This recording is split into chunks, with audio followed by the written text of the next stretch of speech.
In Gaza, Israeli tanks now appear to have taken over the Rafah Crossing into Egypt, while Air Force jets are bombing residential areas in the region around Rafah.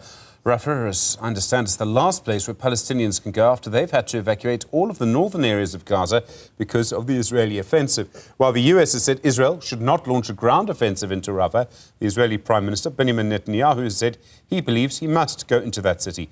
Meanwhile, Hamas has reportedly accepted the terms of a draft peace deal. Israel says that deal falls short of what it describes as its core demands.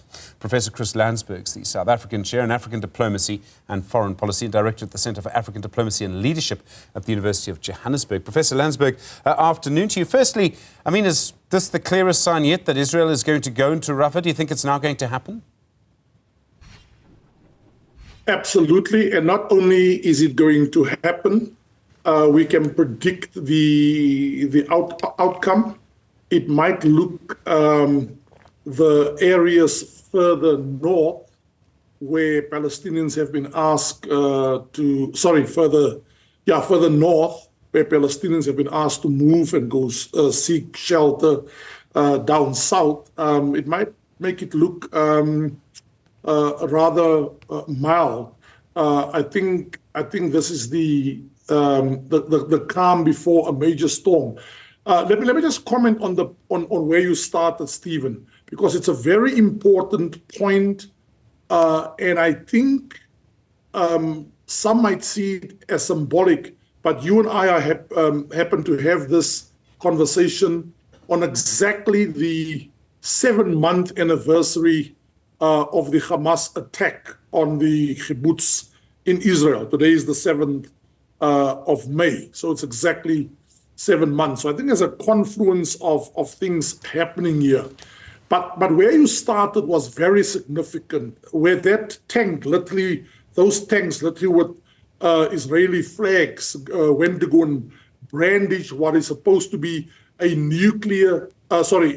cordon sanitaire, a military safe zone for both the Egyptians and the Israelis and the Palestinians, certainly for aid to go through. It's been described by Israel as a provocation earlier today. Last night, Qatar threatened to pull out of talks. So Israel seems to be doing two things here, just in brief. They've now committed to send a team to the negotiation table after Hamas was accused this weekend of refusing to sign the deal.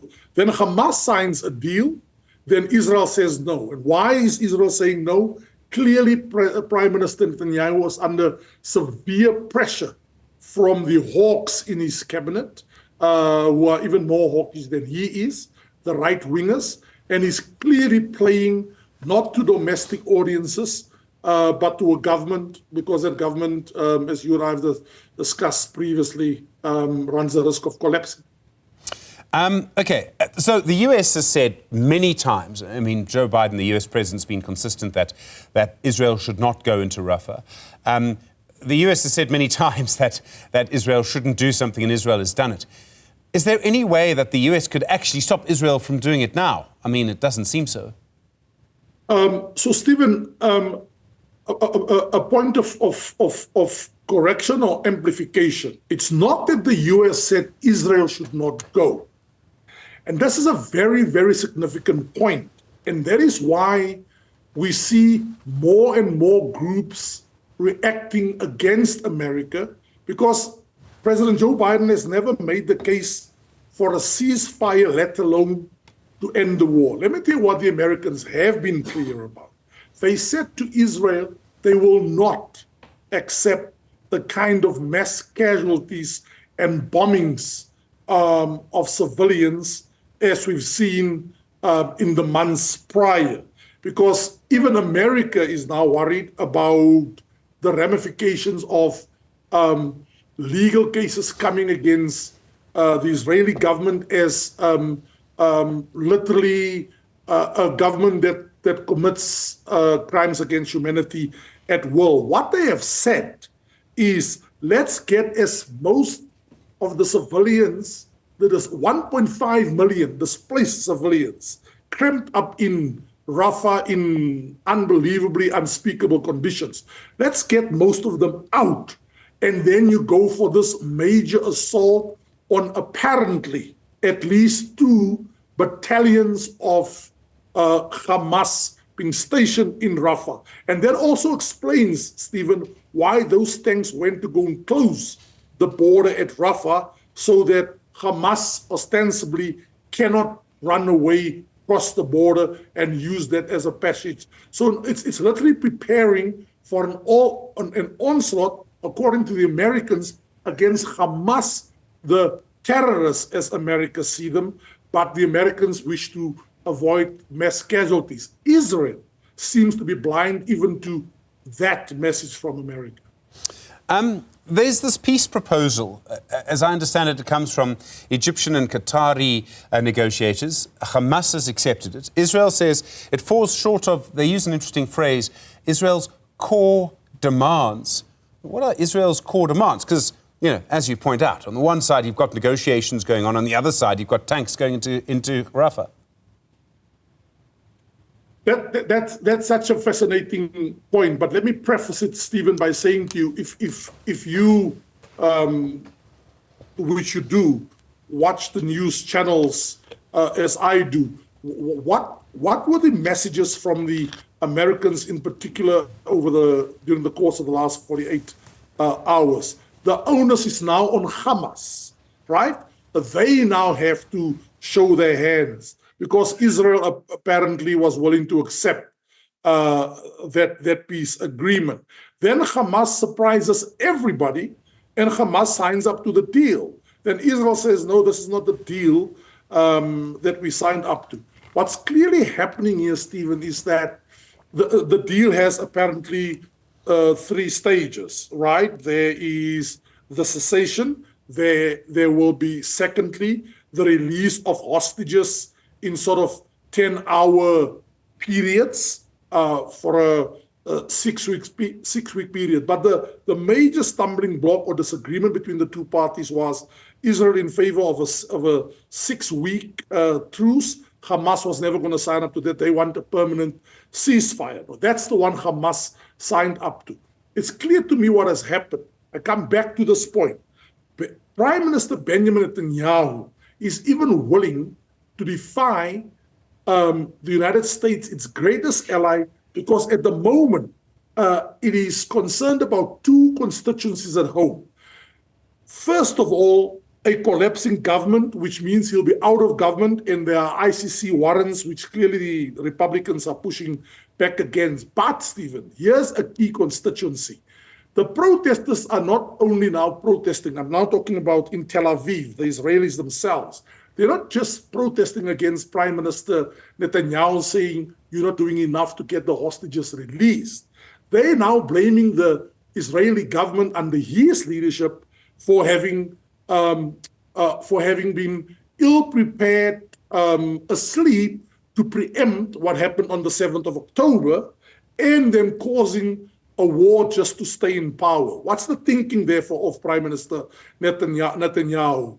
I'm accused of having failed on the 7th of October. This time around, I will reward my society and my people with a, as he called it, a total victory, a total war, a la a total onslaught in South Africa. And that's where his mind is. And for him to brandish statements like, we will go into Rafah with or without a ceasefire agreement, Hamas sits there saying, what's the point? But I think they've played it well, because many European countries are now speaking out and say to Israel, we beg you not to go into Rafah. I'm afraid it's too late.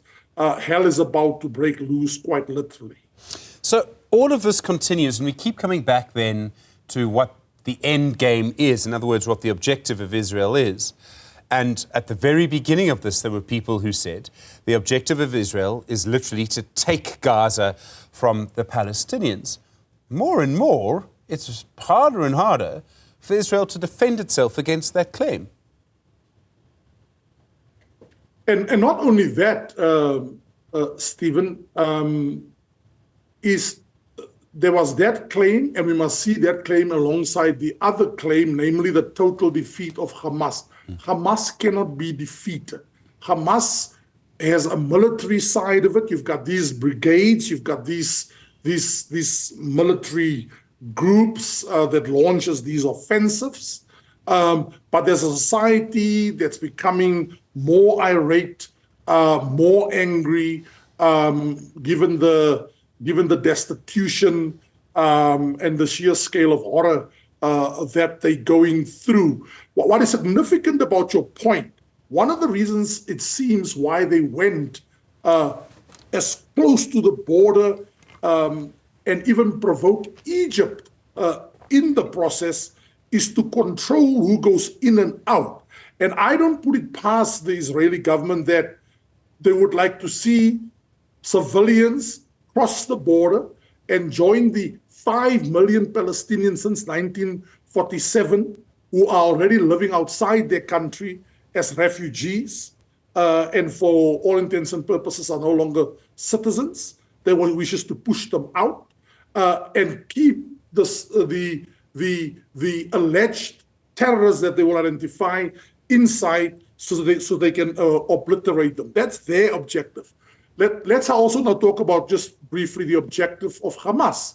Hamas just wants a liberated territory for Israel to remove, for the war to end, and for rebuilding of their country, society, and demolished state to begin. These are two irreconcilable objectives by two players at war, but there are some Western powers, America in particular, especially given its memory of 9/11, for example, who firmly supports Israel in its objective to get rid of Hamas militarily, but not at the cost of many collateral damage and civilian losses. Professor Grootes Landsberg, really appreciate the insight. Thank you very much indeed. South African Chair in African Diplomacy and Foreign Policy and Director at the Centre for African Diplomacy and Leadership at the University of Johannesburg.